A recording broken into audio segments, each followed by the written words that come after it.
Conselho Consultivo, a Zona Euro e o FMI aprovaram novas condições para o empréstimo à Grécia, o que permite libertar a nova tranche para Atenas.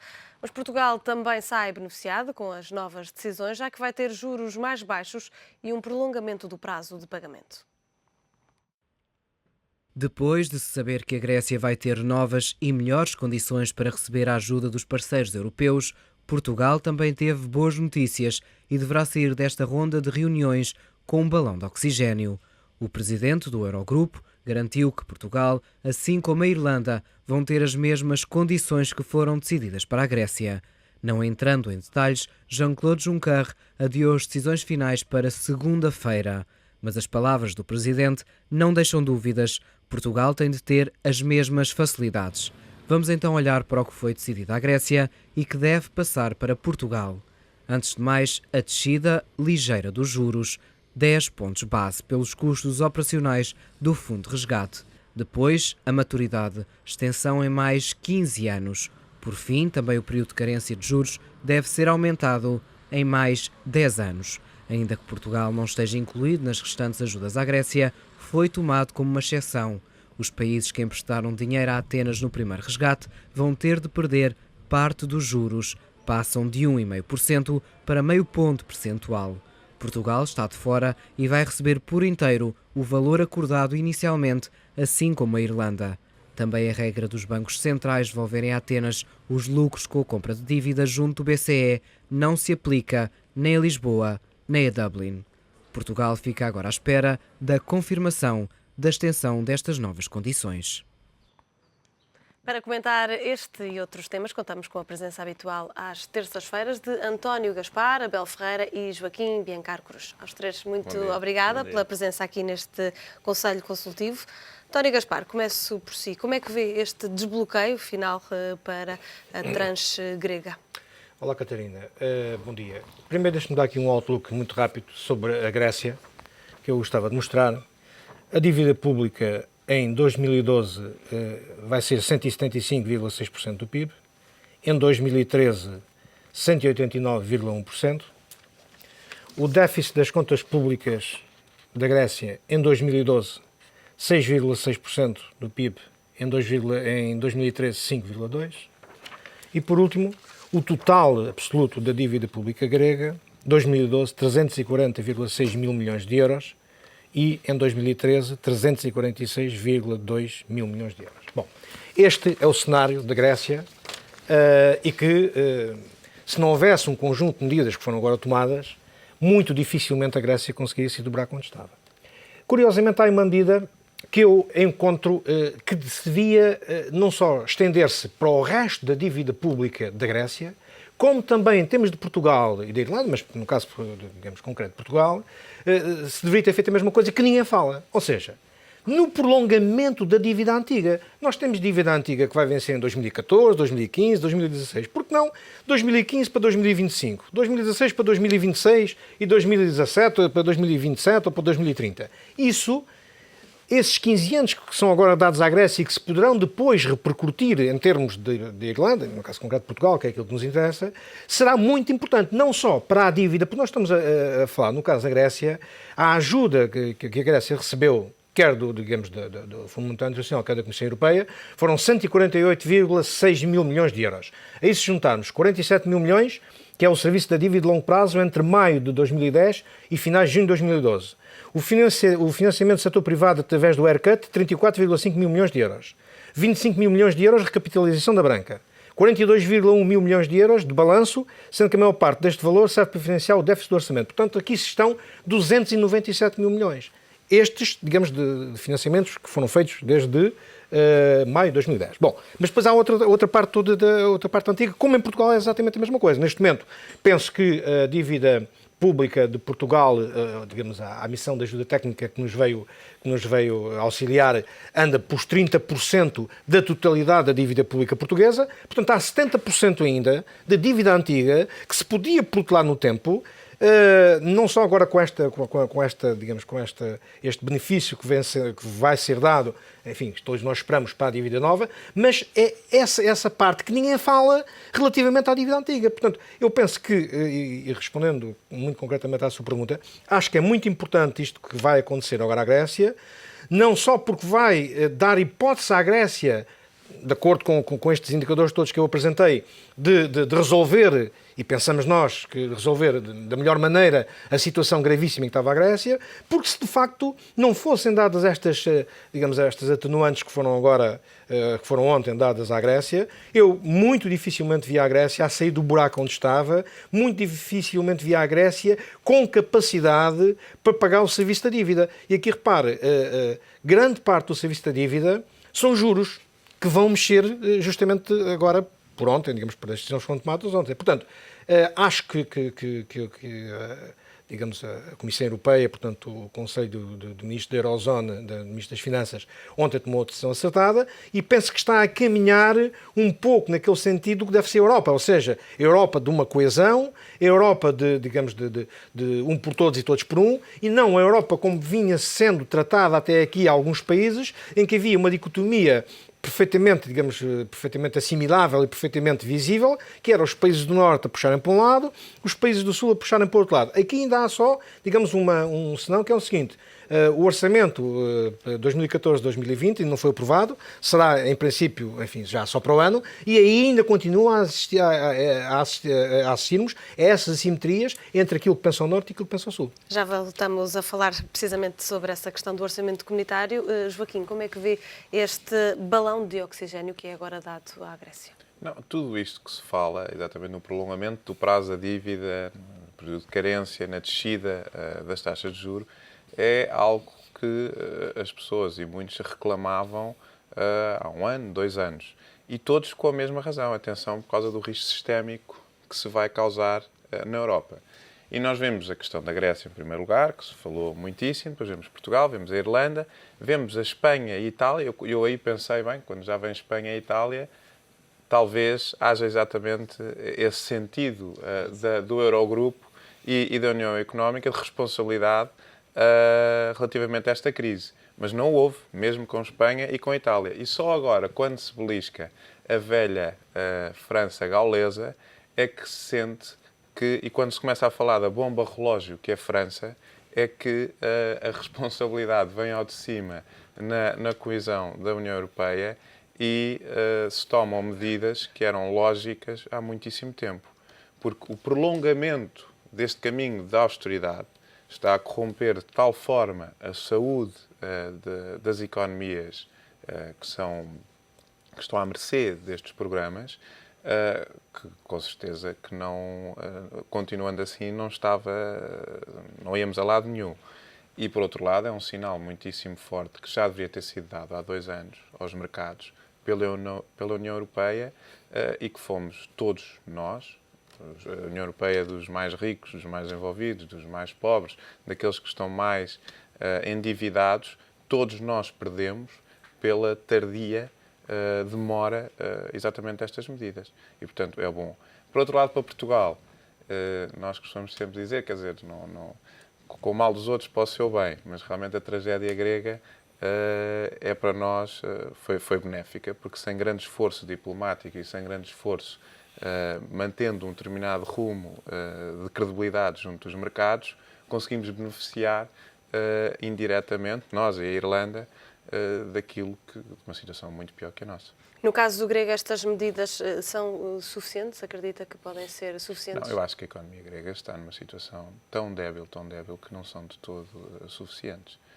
É necessário haver um conjunto de medidas de investimento e de alguma maior aproximação à economia grega junto do comboio europeu ou da média europeia, que são muitíssimo importantes que se instalem lá. Quer dizer, este castigo da austeridade grego e também com muita demagogia política e com falta de compreensão dos parceiros sociais na Grécia e com muita...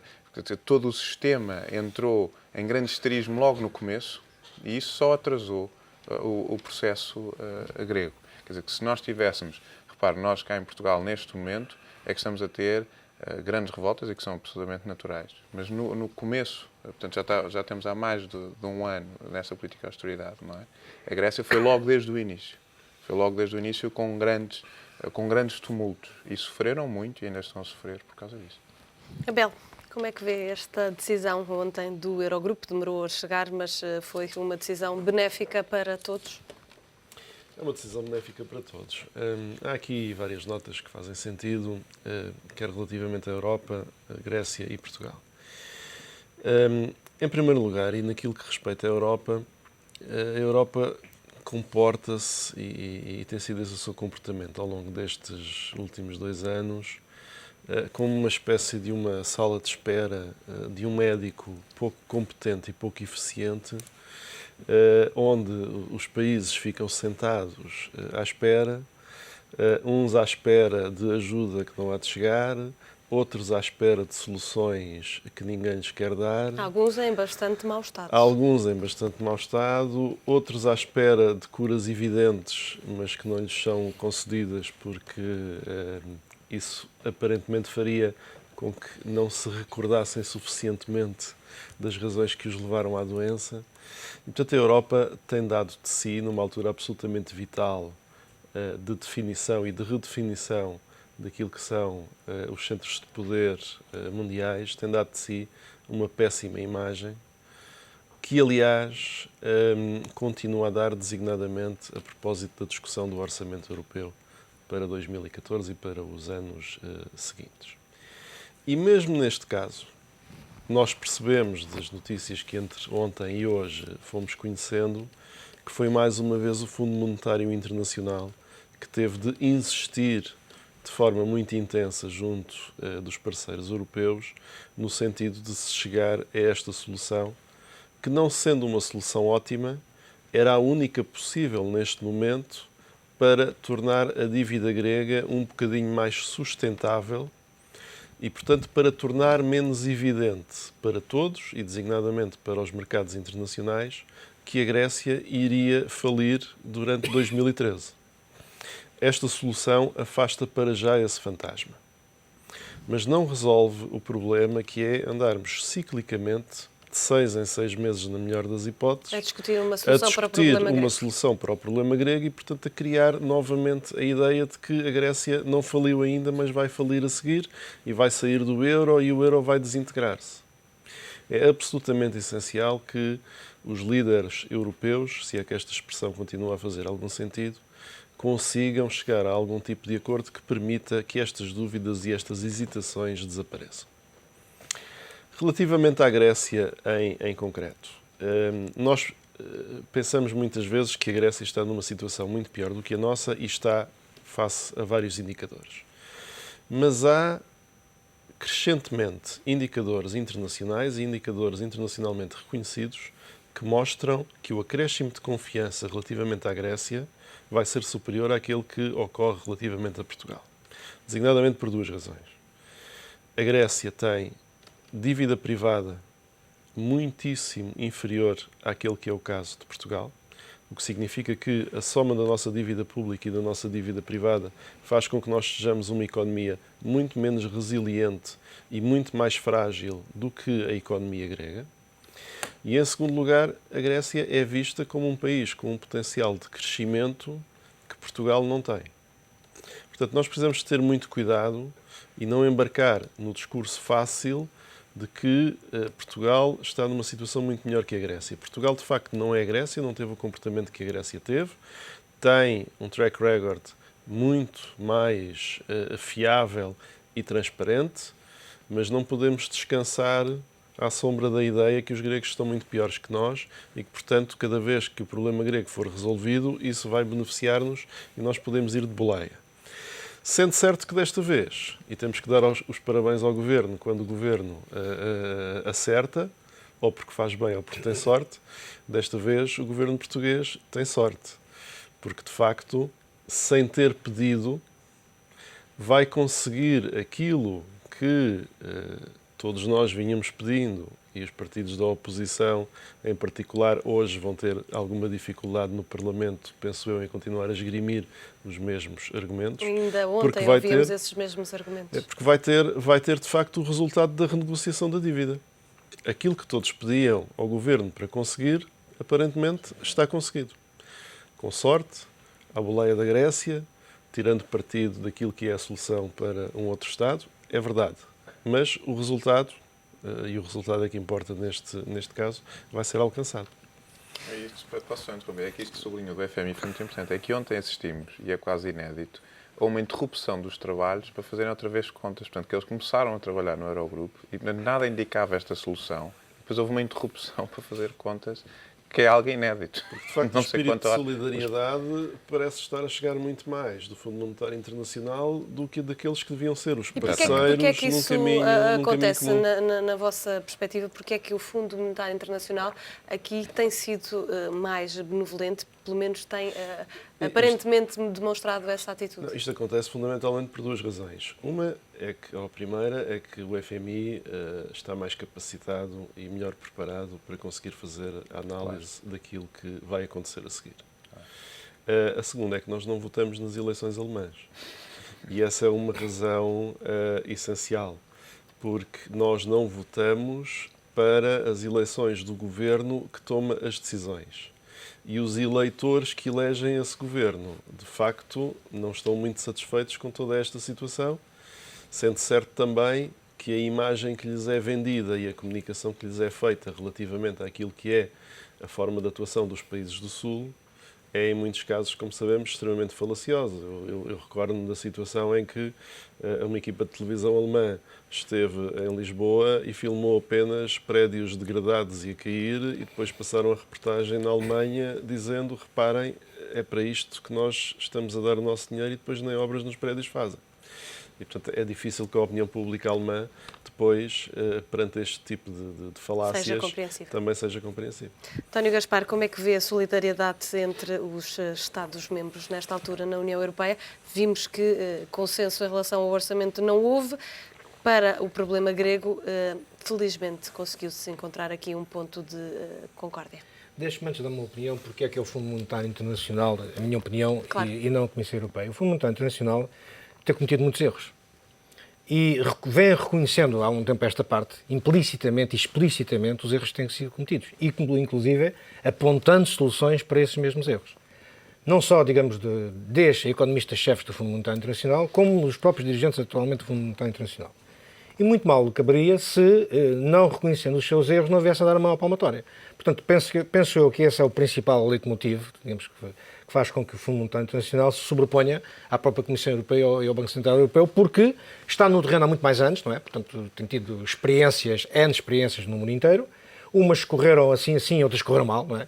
Correram bem, se calhar são muito poucas, não é?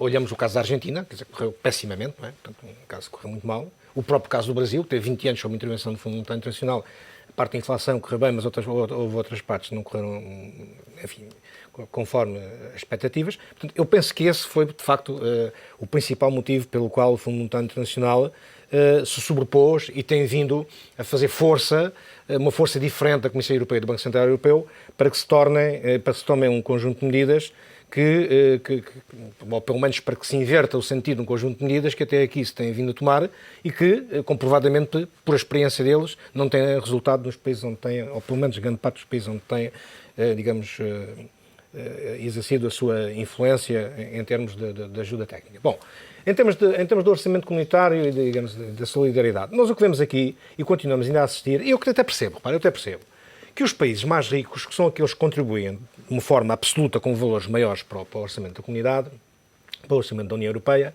eu percebo que eles tenham algum rebuço em continuar a financiar esse mesmo orçamento, sendo que para eles há países gastadores, quer dizer, há países gastadores que não têm um conjunto de normas de exigência, e sobretudo um escrutínio de grande rigor, não é?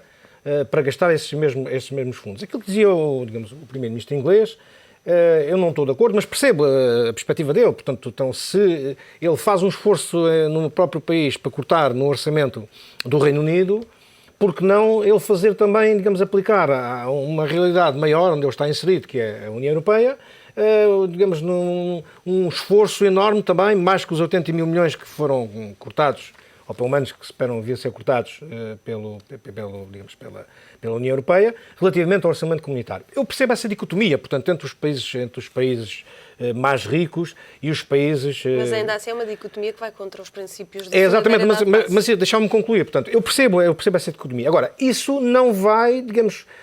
Schuman, quando idealizou no Tratado de Roma, e outros, digamos, europeístas que, quando em 57 assinaram o Tratado de Roma, eles previam uma união, uma verdadeiramente união, quer dizer, portanto, não é, na altura era uma comunidade económica, mas que provavelmente na cabeça deles já passaria por outros estágios, se bem que escritos da altura, em termos explícitos, não venha nada referente à união, mas a ideia era, de facto, de haver uma grande união entre os países membros e em que houvesse, porque os Estados eram muito heterogéneos e ainda continuam hoje a ser heterogéneos, que houvesse um esforço muito grande para contribuir para essa homogeneização entre os Estados. Ora bem, estas ideias, estas visões que os países ricos têm versus os países do Sul, o que é que acontece? Acontece exatamente o contrário. Ou seja, em vez de estarmos a convergir, não é?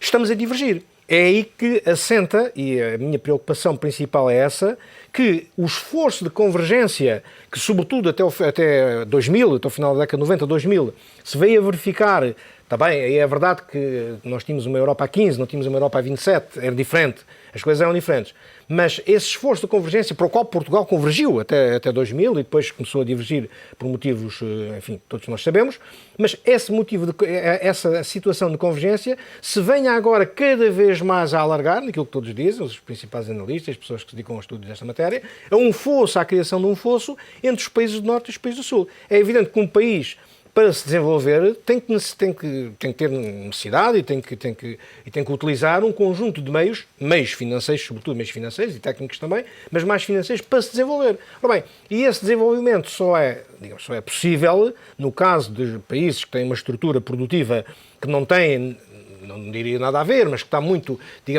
atrás da estrutura produtiva dos países mais desenvolvidos, só se consegue desenvolver com ajudas da própria União Europeia. Se essas ajudas, por via do orçamento, são cobradas, parece que, em termos das ajudas à agricultura, e Portugal debatia-se muito por isso, parece que vai reforçado relativamente àquilo que estava previsto, sobretudo para o desenvolvimento na agricultura e também nas pescas. Se não houverem, de facto, essas ajudas, os próprios países não têm capacidade para aquilo que todos nós queremos. O que é que nós queremos? Queremos crescimento, desenvolvimento e emprego. Joaquim, para terminarmos e no que toca a esta questão da solidariedade, a Europa tem manifestado sinais diferentes no que toca à solidariedade entre os Estados-membros. Esta questão orçamental, já há bandeiras que já vêm há muitos anos. Por exemplo, a França, relativamente à PAC, e não dá a mão da PAC, porque França, isso conheceu um bocadinho da agricultura francesa, é um jardim de Versailles em todo o território, pago a peso de ouro pela União Europeia. Enquanto outras estruturas agrícolas, até eventualmente mais eficazes, até mais baratas, nomeadamente no sul da Europa, foram completamente destruídas. E a última que mais resistiu até foi a espanhola, que está em vias disso. Por outro lado, tem realmente a Sra. Merkel que faz uma proposta que diz, bem, este é realmente um orçamento a 7 anos e vamos colocar aqui um ponderador de 1% do PIB de cada um dos Estados-membros. Isto levará mais ou menos é quase como a criação de um teto em que depois, ano a ano, vamos falando e faria com que fosse o tal 1,2 trilhões de orçamento. Isto, por exemplo, para os americanos ou outros países, estar a ver um bloco como a Europa a discutir um orçamento a 7 anos, numa economia que está altamente volátil à escala mundial, parece irrisório. E daí até a Sra. Merkel está com alguma responsabilidade a criar ali um estigma anual de alguma revisão mediante um ponderador, que fosse... E a discutir uma décima, não é? Não há politólogo russo, chinês ou americano que consiga perceber exatamente. Porque, de facto, trata-se de um valor muito pequeno que está aqui em causa. E depois temos claramente a questão inglesa, com aquele brio, portanto, anglo-saxónico, que diz, se calhar é desta que vamos ter que nos ir embora e fechar a porta, porque estamos aqui nós. E é preciso perceber também o mecanismo da discussão orçamental do Reino Unido. É porque nós aqui, no nosso Parlamento, há 30 ou 40 anos, estamos a assistir no Parlamento que a oposição pede sempre mais. Dizemos assim, nós vamos investir 3 milhões ou 4 milhões em X. E a oposição pede, mas porquê é que não são 3,5 e 4? Em Inglaterra é exatamente ao contrário, a discussão dos orçamentos há não sei quantos anos. É exatamente, mas porquê é que estamos a discutir 2 e não vamos só gastar 1,5? E, portanto, isto está muito na mentalidade da política britânica. E daí que realmente David Cameron venha, se eu estou a fazer a austeridade no meu país e se eu tenho um orçamental, para os ingleses é bem visto que exatamente a responsabilidade que os europeus também têm que ter e, portanto, também têm que fazer uma certa abrandamento na despesa orçamental. Mas, por outro lado, a Europa precisa de expansão, precisa de investimento e depende de tudo como é que este orçamento e para que mecanismo, se é para os mesmos meios ou se realmente vai mais dirigido, nomeadamente para crescimento económico e crescimento económico naqueles países mais periféricos e naqueles que estão mais, neste momento, mais vulneráveis e para as economias mais fracas. E portanto, esta discussão e agora vem Durão Barroso, parece que vai dar, sim senhor, então eu vou dar mais uns pauzinhos, então vamos a 1,4 trilhões. Mas quer dizer, parece que nos sentimos aqui um bocadinho frustrados com esta discussão orçamental a nível da União Europeia, quando queremos muito mais e estamos todos à espera de muito mais. Eu agradeço aos três a presença aqui neste Conselho Consultivo. Não temos tempo para mais debate. Conto com a vossa presença na próxima semana. O Conselho Consultivo fica por aqui. Já sabe, como sempre, voltamos amanhã com mais um tema para analisar.